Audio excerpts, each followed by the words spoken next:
berbagai faktor. Salah satunya adalah latar belakang sosioekonomi keluarga.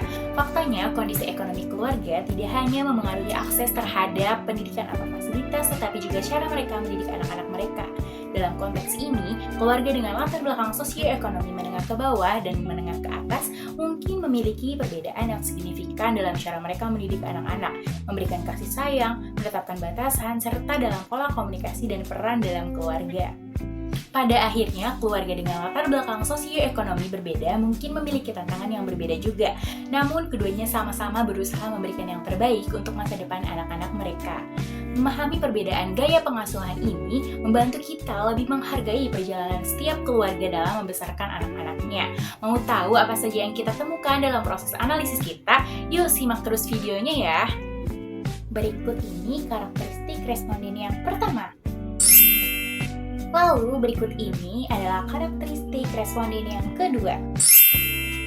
Dalam wawancara ini, kami menggunakan 34 pertanyaan yang terdiri dari pertanyaan terkait strategi disiplin, strategi support, penyediaan atau ekspresi kasih sayang, pertanyaan pola komunikasi, strata dalam keluarga, dan pembagian peran ayah dan ibu.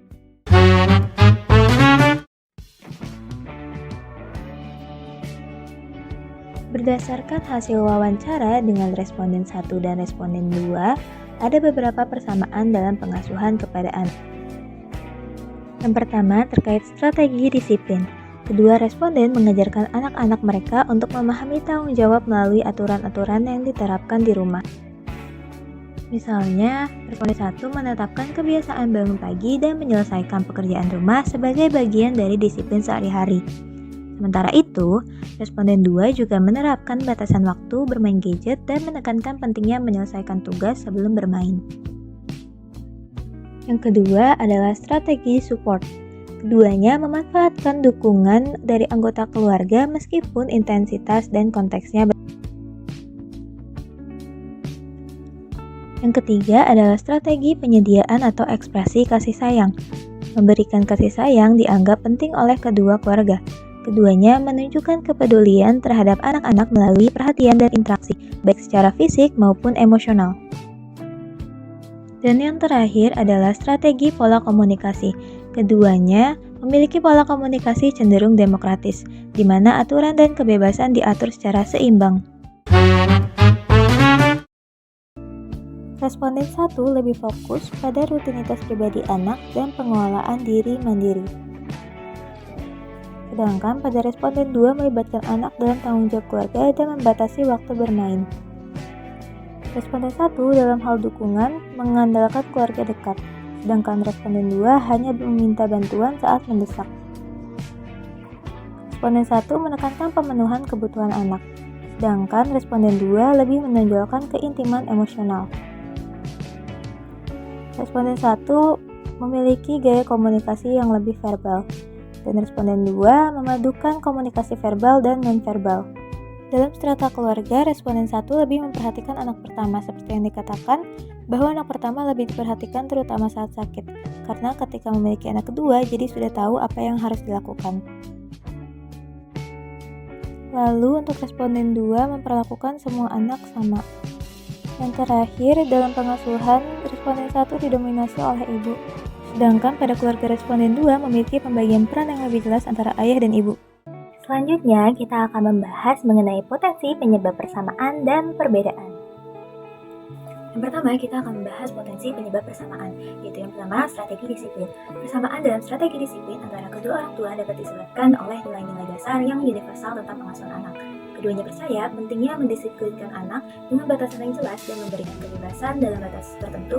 Hal ini mungkin dipengaruhi oleh budaya lokal yang menekankan keseimbangan antara pengawasan dan kemandirian untuk membentuk karakter anak. Kedua adalah strategi support. Dukungan dari keluarga besar sebagai bagian dari pengasuhan mencerminkan peran penting hubungan kekeluargaan dalam budaya mereka. Nilai-nilai sosial yang kuat mendorong kedua keluarga memanfaatkan keluarga dari pengasuhan, terutama ketika menghadapi keterbatasan waktu atau tenaga. Adalah strategi penyediaan atau ekspresi kasih sayang. Kedua keluarga menunjukkan pentingnya kasih sayang dalam pengasuhan.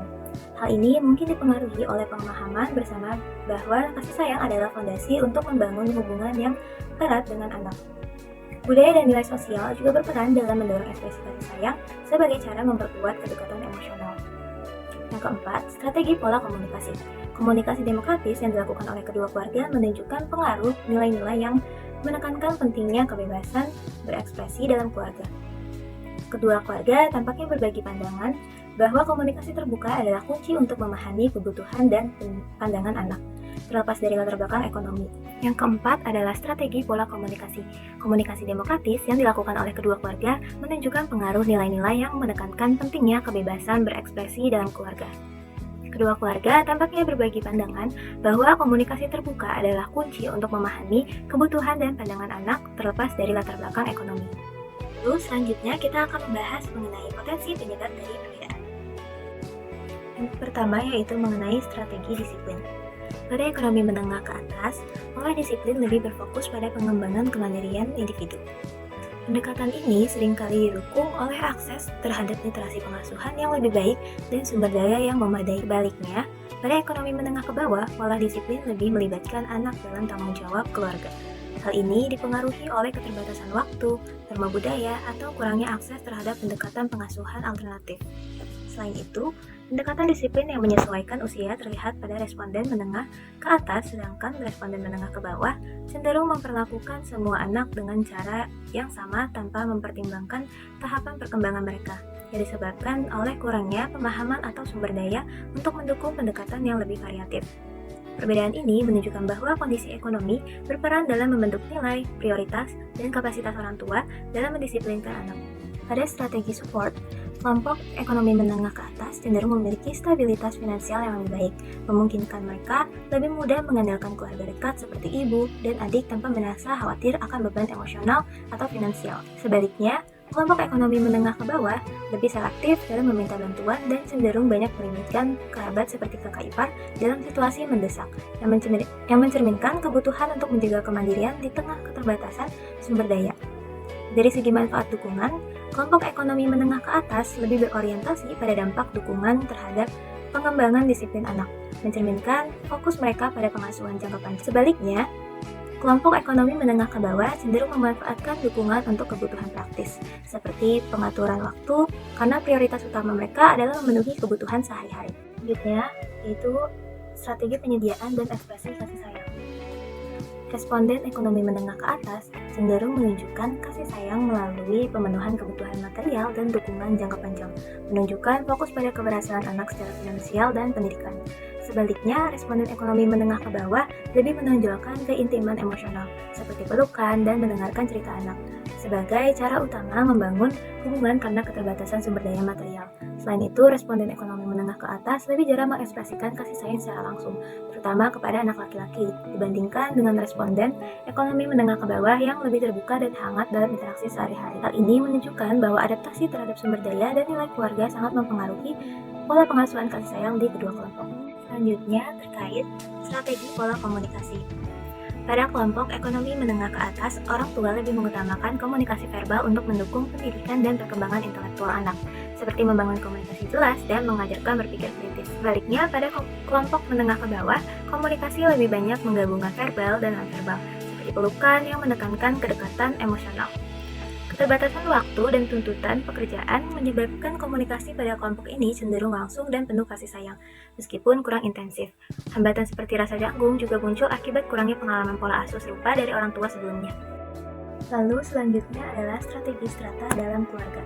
Pada kelompok ekonomi menengah ke atas, orang tua cenderung memberi perhatian lebih pada anak pertama, terutama karena kurangnya pengalaman awal dan akses yang lebih baik terhadap sumber daya, seperti waktu dan informasi. Sebaliknya, pada kelompok menengah ke bawah, pola pengasuhan lebih seragam antara anak pertama dan terakhir karena keterbatasan waktu dan sumber daya, sehingga perhatian dibagi secara merata tanpa prioritas khusus. Kondisi sosioekonomi mempengaruhi cara pembagian perhatian dan pengasuhan anak di kedua kelompok. Lalu yang terakhir yaitu perbedaan dalam strategi pembagian peran ayah dan ibu dalam keluarga.